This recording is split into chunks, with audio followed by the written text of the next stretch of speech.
Ainsi, beaucoup d'entre vous ont suivi une voie qui n'est pas la leur. Beaucoup d'entre vous ont suivi un chemin qui n'est pas connecté à leur destinée. Je viens avec un manteau spirituel. Je viens avec une onction de bulldozer. Je viens vous déplacer du chemin. Avant de continuer cette vidéo, nous voulons vous dire merci de regarder nos vidéos. Si vous souhaitez soutenir cette œuvre, vous pouvez écrire au numéro qui s'affiche à l'écran. Et également, vous souvenir que nous avons notre librairie chrétienne où nous avons écrit plusieurs documents déjà aujourd'hui, parmi lesquels les généraux de Dieu. Donc, le lien dans la description de cette vidéo ou bien écrire au numéro qui s'affiche à l'écran. Avant de continuer cette vidéo, n'oubliez pas de vous abonner à la chaîne et d'activer la cloche de notification. Que Dieu vous bénisse et bon visionnage.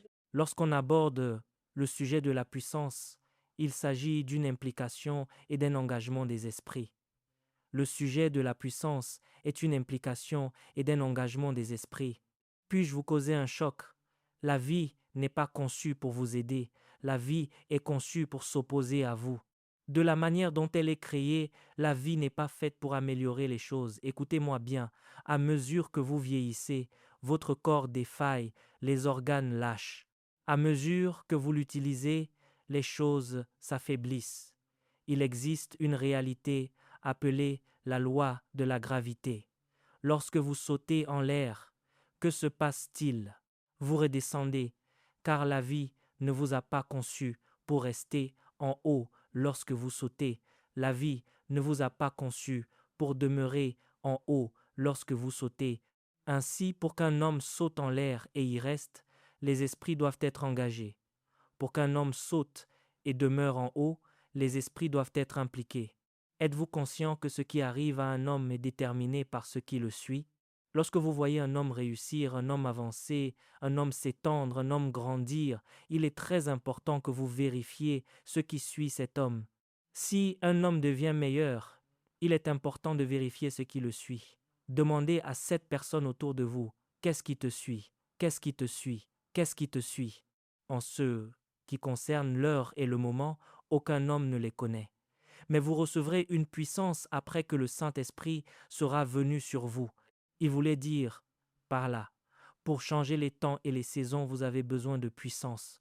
Pour changer les temps et les saisons, écoutez-moi. Certains d'entre vous, lorsque vous écrivez, vous manquez la suite du message. Lorsque vous vous concentrez trop sur la prise de notes, vous manquez ce qui vient après. Parfois, il est simplement important de vous imprégner de tout le message, puis de retourner sur les réseaux sociaux pour le revoir, car pendant que je parle ainsi, des révélations descendent. Suis-je en train de parler à quelqu'un en ce moment? Dites à quelqu'un, qu'est-ce qui te suit? Maintenant, regardez attentivement ceci. Ce qui vous suit détermine votre résultat. Combien d'entre vous connaissent les mathématiques de base? Lorsque vous dites que 5 plus 5 font 10, c'est le signe plus qui détermine le résultat. Lorsque vous dites 5 moins 3, qu'est-ce qui en sort? 2, c'est le signe moins qui détermine le résultat. Lorsque vous dites 5 multiplié par 5, qu'est-ce que c'est? 25. C'est le signe, ce plus, ce moins ou ce multiplié qui détermine le résultat. C'est le signe qui détermine l'issue. C'est pourquoi il est écrit, voici les miracles qui accompagneront. C'est le signe. Êtes-vous conscient qu'il y a des personnes qui sont suivies par le signe moins, par la soustraction? Il y a des personnes qui sont suivies par l'addition. Il y a des personnes qui sont suivies par la division, mais il y a d'autres personnes qui sont suivies par la multiplication. Je suis venu vous dire qu'après cet instant, la multiplication vous suivra. Après cet instant, la multiplication vous suivra. Après cet instant, l'expansion vous suivra. Après cet instant, l'agrandissement vous suivra. Si votre amen est plus fort, saisissez la bénédiction. Veuillez vous asseoir, veuillez vous asseoir. Sachez qu'il existe 3 manières de vivre. Il y a d'abord la vie de survie. Que quelqu'un dise survie. Je veux que vous sachiez que je m'adresse à quelqu'un en particulier. Dites survie. La vie de survie correspond au moment où vous êtes indépendant. Si les gens ne vous donnent rien, vous n'avez rien. Si les gens ne vous aident pas, vous n'obtenez rien. Êtes-vous conscient que vous pouvez tellement vous habituer à la vie de survie que vous finissez par l'apprécier? Je connais un homme qui a construit une maison en mendiant. Même après avoir construit cette maison, il continuait à mendier. Après avoir bâti sa demeure, il était toujours là à mendier. Êtes-vous conscient qu'à un moment donné, le peuple d'Israël a dit à Moïse dans le désert, « Retournons en Égypte ». Qu'y avait-il en Égypte? Ils y souffraient, mais on leur donnait de la nourriture. Ils souffraient, et pourtant ils disaient, « Retournons-y ». En d'autres termes, nous savons que nous souffrons, mais nous aimons cela. Nous savons que nous sommes dans la servitude, mais nous l'apprécions. Il y a des gens qui sont ainsi, tellement habitués à la survie. Il existe une deuxième catégorie de personnes dont le mode de vie est défini par le besoin avant l'approvisionnement. Êtes-vous conscient qu'il y a des personnes qui, chaque fois qu'elles ont un besoin, doivent d'abord être embarrassées, elles doivent subir la honte avant de recevoir ce dont elles ont besoin. Chaque fois qu'elles doivent payer leur loyer, le propriétaire doit d'abord les insulter, il doit les maltraiter avant qu'elles n'obtiennent les fonds. Chaque fois qu'elles doivent louer une salle, elles doivent être humiliées avant d'obtenir l'approvisionnement. Chaque fois qu'elles ont besoin de se nourrir, elles doivent être déshonorées avant de recevoir de la nourriture. Mais il y a une troisième dimension de personnes, celle qui vit dans un pays où coule le lait et le miel. Ces personnes ne survivent pas. Elles ne dépendent pas des autres. Elles coulent dans l'abondance. Elles coulent.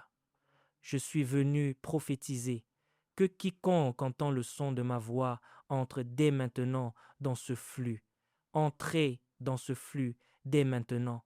Entrez dans ce flux dès maintenant. Entrez dans ce flux dès maintenant. Je dis, entrez dans ce flux.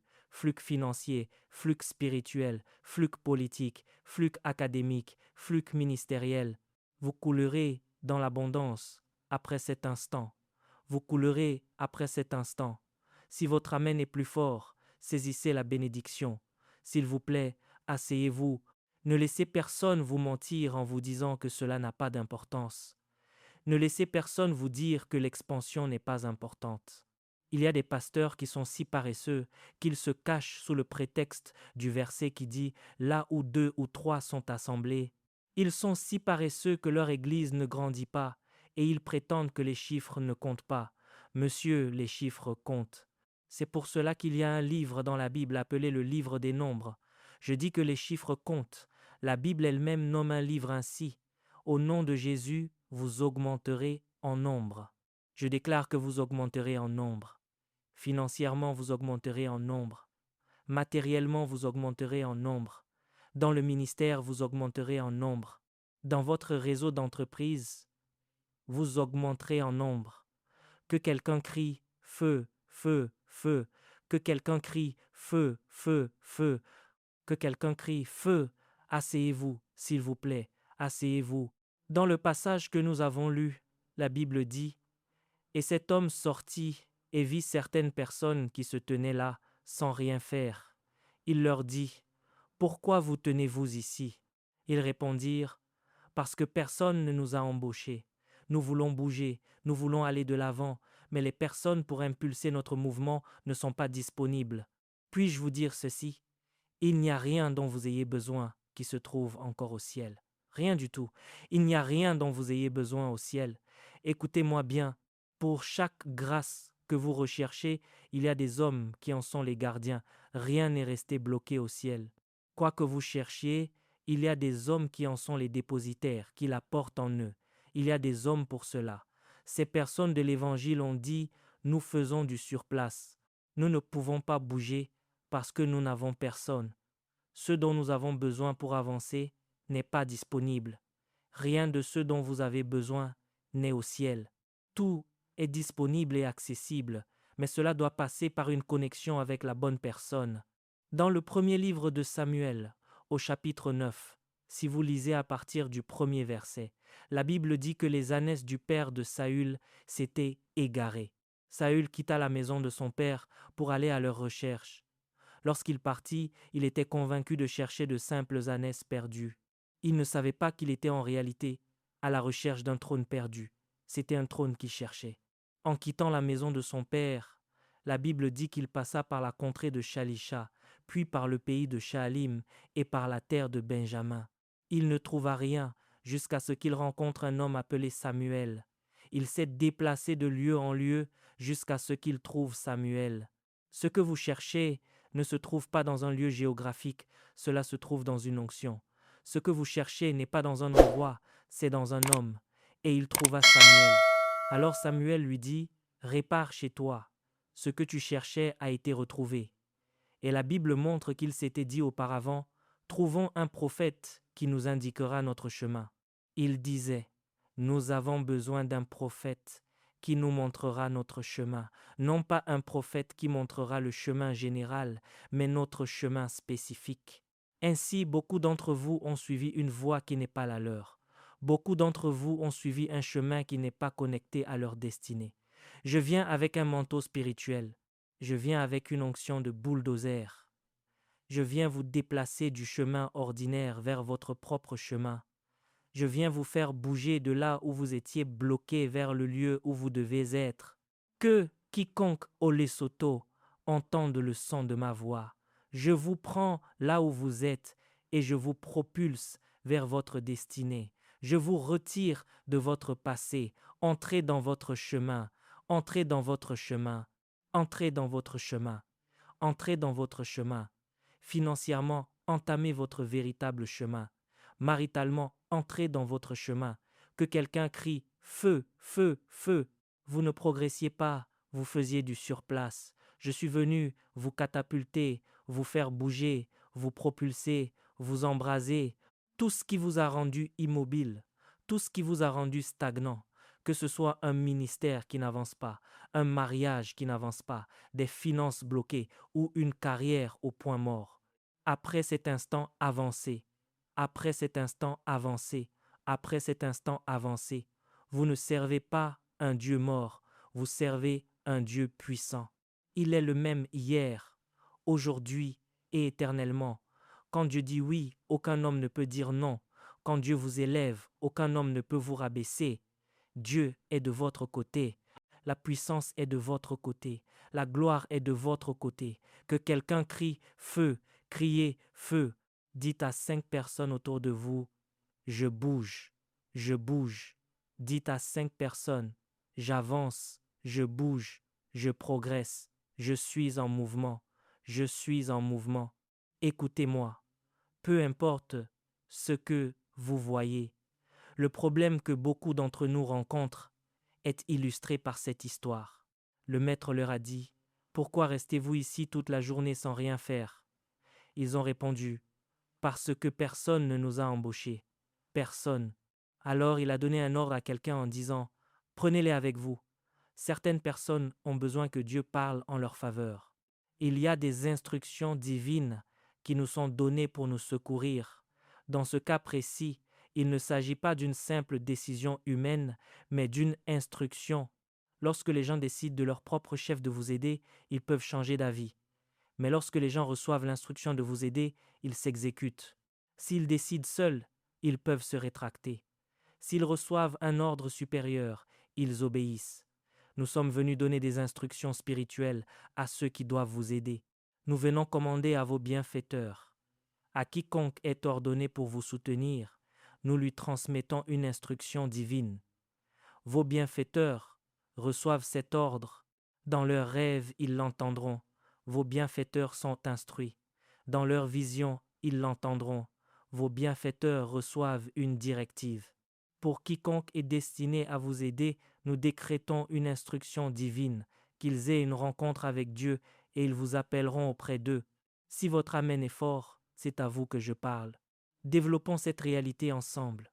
Asseyez-vous, s'il vous plaît, et comprenons ce principe. L'homme de la Bible a dit « Parce que je n'ai personne ». Ainsi, derrière chaque immobilisation, derrière chaque blocage, se trouve une absence d'homme stratégique. Derrière chaque stagnation se cache une pénurie d'intercesseurs et de soutien humain. Pendant 38 ans, cet homme s'est tenu au bord de la piscine. Mesdames et messieurs, il est compréhensible d'être impuissant lorsque l'on est loin de la source. Il est compréhensible d'être bloqué lorsque l'on ignore l'existence de la piscine. Mais il est déchirant, il est profondément bouleversant de faire du surplace alors que l'on se trouve juste à côté de la piscine de Bethesda, 38 ans.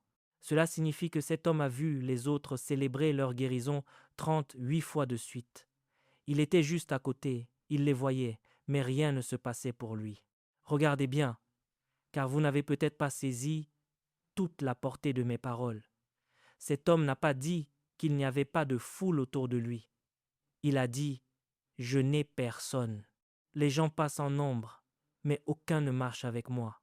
Il n'a pas déploré l'absence de personne, il a dit « Je n'ai aucun homme pour moi ». Les gens passent, mais il n'y a personne pour moi. Les gens aident les autres, mais personne ne m'aide. Les gens élèvent les autres, mais personne ne m'élève. Cet homme disait qu'il n'avait personne pour le prendre en charge, comme un projet. Je n'ai personne. J'ai vu beaucoup de gens en aider d'autres, mais personne ne s'est montré attentionné et intentionnel à mon égard. Je n'ai personne. Je connais beaucoup de personnes au sein du gouvernement, mais je n'ai personne. Ceux-là ont promis et ont échoué. Je n'ai personne. Je connais beaucoup de gens qui pourraient changer mon histoire, mais je n'ai personne. Je n'ai personne. Je n'ai aucun homme pour m'aider. Je vous dis la vérité devant Dieu, car cela va se produire dans quelques heures à peine. Il y a des gens qui recevront des instructions divines pour vous aider, des instructions divines pour vous favoriser, des instructions divines pour vous soutenir. Si cette parole est pour vous, faites-moi entendre le plus fort des amens. Faites-moi entendre un autre amen puissant. 38 ans. Veuillez vous asseoir. 38 ans. Lorsque les Israélites ont quitté l'Égypte, Pharaon s'est moqué d'eux. Il a dit de les laisser partir. Selon le livre de l'Exode, au chapitre 14, verset 3, il sera dit d'eux que le désert les enferme, ce qui signifie que le désert les a verrouillés. Il y a des personnes qui ont été mises en quarantaine par le désert. Elles ont été enfermées et bloquées par le désert. Le désert est sur le point de les engloutir. Le désert les enferme. Les situations qu'elles traversent les enferment. Les circonstances qu'elles vivent les enferment. Ce sont des personnes qui se posent des questions. Lorsqu'elles pensent sortir d'une bataille, elles entrent dans une autre. Lorsqu'elles pensent sortir d'une situation difficile, elles entrent dans une autre. Lorsqu'elles pensent sortir d'une complexité, elles entrent dans une autre. Je viens avec la puissance d'un volcan. Je viens avec une onction de tonnerre et je fais une déclaration sur votre vie. La fin de cette bataille est une fin définitive. La fin de cette bataille est une fin éternelle. La fin de cette bataille est le point final. S'il vous plaît, asseyez-vous. Même les bonnes personnes peuvent devenir mauvaises envers vous. Même les bonnes personnes, en êtes-vous conscient? Savez-vous que les problèmes du roi Saül ont été causés par Samuel? Samuel était un homme bon. C'était un homme de bien. Pourtant, l'histoire a basculé. Lisons dans le premier livre de Samuel, au chapitre 8, du verset 2 au verset 3, puis du verset 5 au verset 6. Affichons cela sur l'écran. Le fils aîné s'appelait Joël, et le second s'appelait Abijah, comme le nom de cet État en Égypte. Ils étaient juges à Beer-Sheba. Le verset 3 nous dit que les fils de Samuel ne marchèrent point sur ses traces. Ils se livraient à l'avidité, recevaient des présents et pervertissaient la justice. Continuons. Tous les anciens d'Israël s'assemblèrent et vinrent auprès de Samuel à Rama. Ils lui dirent « Voici, tu es vieux, et tes fils ne marchent point sur tes traces. Maintenant, établis sur nous un roi. » Vous voyez où Samuel a commencé à nourrir de la rancœur envers Saül. C'est là qu'est né ce différend, ce conflit. Ils lui ont demandé un roi, et c'est là que le problème a commencé. Si vous lisez la suite, Samuel est allé vers Dieu, le cœur brisé. Dieu lui a répondu qu'il savait qu'il l'avait rejeté, lui Samuel, mais qu'il l'avait aussi rejeté, lui Dieu. Il lui a dit d'aller leur annoncer quel type de roi ils allaient avoir, un roi qui ne serait pas bon pour eux. Dieu n'avait mentionné que 4 éléments à Samuel, mais Samuel en a rajouté 10 autres. Il a dit que ce roi prendrait leurs femmes, leurs enfants et leurs biens. Ils ont répondu que cela leur importait peu et qu'ils voulaient un roi. Samuel est resté sur cette amertume. Plus tard, Samuel devait venir pour le sacrifice et Saül l'attendait. Saül a attendu le premier jour, mais Samuel n'est pas apparu. Il a attendu le deuxième jour, le troisième jour, le 4e jour. Samuel ne venait pas. Il a attendu le 5e jour, le 6e jour. Le 7e jour, Saül s'est senti contraint d'agir par lui-même. Comme le rapporte le premier livre de Samuel au chapitre 13, il a offert le sacrifice. Dès qu'il eut achevé l'Holocauste, Samuel est arrivé. Il lui a dit que la royauté lui était retirée à cause de l'acte qu'il venait de commettre. Saül s'est retrouvé démuni. Même les bonnes personnes qui se montrent bienveillantes envers les autres peuvent soudainement changer à votre égard. Ce n'est pas de leur faute, c'est à cause de ceux qui vous combattent dans le monde spirituel.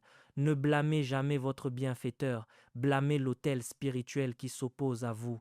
Des gens formidables peuvent soudainement devenir cruels parce qu'une force agit contre vous. C'est pourquoi j'affirme que ce qui suit un homme est capital. Ce qui suit un homme détermine le résultat. Puis, le Seigneur dit d'avancer. Lorsque vous arrivez à la 11e heure, si vous voulez voir le mouvement s'enclencher, comprenez qu'il existe un Dieu de la 11e heure. Quand tout le monde pense que c'est fini pour vous, ce Dieu intervient. Il peut renverser la situation. Il y a un Dieu de la 11e heure. Quand les gens pensent que vous êtes à terre et fini, le Dieu de la 11e heure se manifeste. Il apparaît. Asseyez-vous, s'il vous plaît. Dans l'Évangile selon Matthieu, au chapitre 17, un jeune garçon était possédé par un démon. Jésus est monté sur la montagne avec Pierre, Jacques et Jean. Quels sont leurs noms? Jésus est monté sur la montagne avec qui? Le nom de Pierre signifie une pierre. Le nom de Jacques signifie remplacer. Le nom de Jean signifie la grâce. Jésus les a emmenés là-haut pour leur signifier que la pierre a été remplacée par la grâce. Ce qui constituait un fardeau dans votre vie a été remplacé par la grâce. Maintenant, regardez bien ceci. Il monte sur la montagne. Et qui apparaît? Qui se manifeste sur la montagne? Élie. Et qui d'autre apparaît? Moïse. Tous les deux se manifestent. Pourquoi sont-ils apparus? Parce qu'à ce moment précis du ministère de Jésus, son humanité faiblissait.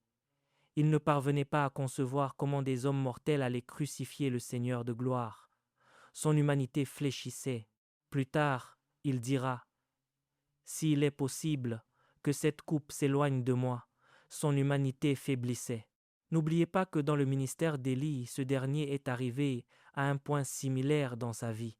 Au premier livre des rois, au chapitre 19, verset 4, il dit « Éternel, prends ma vie, car je ne suis pas meilleur que mes pères. » Son humanité faiblissait.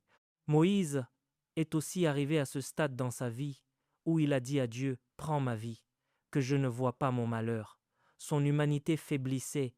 C'est pour cette raison que tous les deux sont apparus aux côtés de Jésus.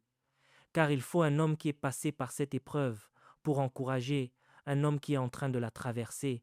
Vous ne pouvez pas m'encourager en me disant que Dieu peut bénir si vous n'avez pas été au plus bas avant que Dieu ne vous bénisse. Vous ne pouvez pas me dire que Dieu peut guérir si vous n'avez jamais été malade avant que Dieu ne vous guérisse. Vous ne pouvez pas me dire que Dieu peut élever si vous n'avez pas été élevé vous-même. Il faut un homme qui a traversé l'épreuve pour encourager celui qui s'y trouve. La Bible dit qu'ils sont apparus. Puis Jésus est descendu au pied de la montagne avec ses disciples. Un homme s'est approché avec son fils possédé par un démon et Jésus a demandé quelle était sa condition. Le Père a répondu que cet esprit le jetait souvent dans le feu et dans l'eau. C'est précisément pour cela que Dieu les avait emmenés sur la montagne. Cet esprit jetait l'enfant dans le feu et dans l'eau. Qui est le gardien de l'eau? Moïse. Qui est le gardien du feu? Élie.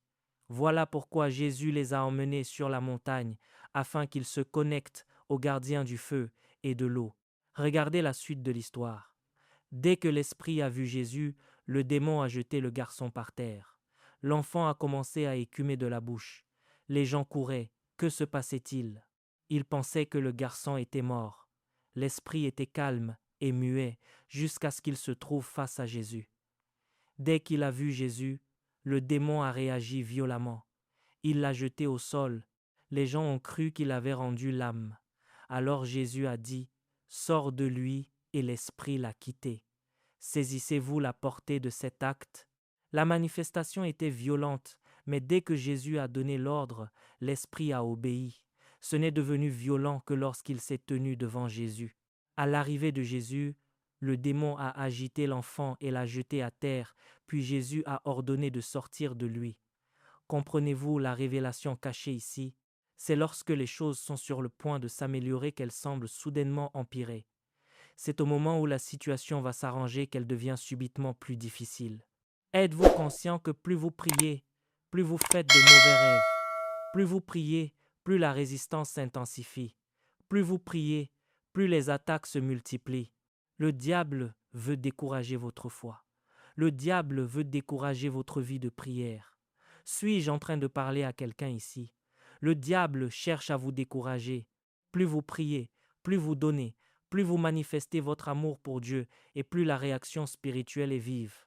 Mais maintenant, nous sommes enfants de Dieu et ce que nous serons n'a pas encore été manifesté. Mais nous savons que, lorsque ce sera manifesté, nous serons semblables à lui, parce que nous le verrons tel qu'il est. Car tel il est au ciel, tel nous sommes aussi dans ce monde. Celui qui est de Dieu écoute les paroles de Dieu. Votre corps est de Dieu, il écoutera la parole de Dieu. Votre esprit est de Dieu, il écoutera la parole de Dieu. Vos finances sont de Dieu, elles écouteront la parole de Dieu. Votre santé est de Dieu, elle écoutera la parole de Dieu. Votre famille est de Dieu, elle écoutera la parole de Dieu. Vos enfants sont de Dieu, ils écouteront la parole de Dieu. Que quelqu'un crie feu. Dites au nom de Jésus, ô Dieu de la 11e heure, manifeste-toi en ma faveur. La 11e heure correspond au moment où les gens pensent que tout est terminé. Parfois, Dieu permet aux hommes de vous exclure et de vous condamner avant de vous inclure et de vous élever. Combien d'entre vous ont été inquiets et tourmentés en regardant leurs amis et leurs pères? Il semble qu'ils avancent plus vite que vous. Vous vous posez des questions. Vous ressentez de la honte au point de vous cacher lorsque vous les croisez. Vous vous cachez parce que vous avez l'impression de ne pas réussir. C'est ce qui s'est passé dans le 2e chapitre de l'Évangile selon Jean. Vous avez le sentiment de ne pas être à la hauteur. Quand vos amis ont du vin, vous recevez de l'eau. Lorsqu'ils ont du vin et qu'ils célèbrent, contentez-vous de recevoir de l'eau. Laissez-les profiter de leur vin. Prenez simplement de l'eau, car l'eau peut devenir du vin, mais le vin ne peut pas redevenir de l'eau. Recevez de l'eau. Savez-vous que dans l'Épître aux Éphésiens au chapitre 5, verset 26, il est dit que l'eau représente la parole de Dieu. Cela parle de l'Esprit. Laissez-les avoir leur vin. Ils ont acheté une voiture, il n'y a aucun problème. Recevez l'eau qui est la parole de Dieu. Dans le 1er chapitre de Jean, ils ont reçu de l'eau. Et la Bible dit que les cieux se sont ouverts pour Jésus lors de son baptême dans l'eau. Dans le 2e chapitre de Jean, ils ont reçu de l'eau. Lors des noces, Jésus a dit de remplir d'eau les jarres vides, et cette eau est devenue du vin. Dans le 3e chapitre de Jean, ils ont reçu de l'eau. Nul ne peut voir le royaume de Dieu s'il ne naît d'eau et d'esprit. Dans le 4e chapitre de Jean, ils ont reçu de l'eau. La femme a dit à Jésus qu'il n'avait rien pour puiser de l'eau, et Jésus lui a répondu que s'il connaissait le don de Dieu, elle lui aurait demandé de l'eau vive. Dans le 5e chapitre de Jean, ils ont trouvé de l'eau. Un homme se tenait au bord de la piscine de Bethesda depuis 38 ans et le miracle s'est produit. Dans le 6e chapitre de Jean, ils ont rencontré l'eau. Jésus marchait sur l'eau et Pierre lui a dit que si c'était lui, il lui ordonne de venir. Dans le 7e chapitre de Jean, ils ont reçu de l'eau et Jésus a déclaré que celui qui croit en lui, des fleuves d'eau vive couleront de son sein, comme le dit l'Écriture.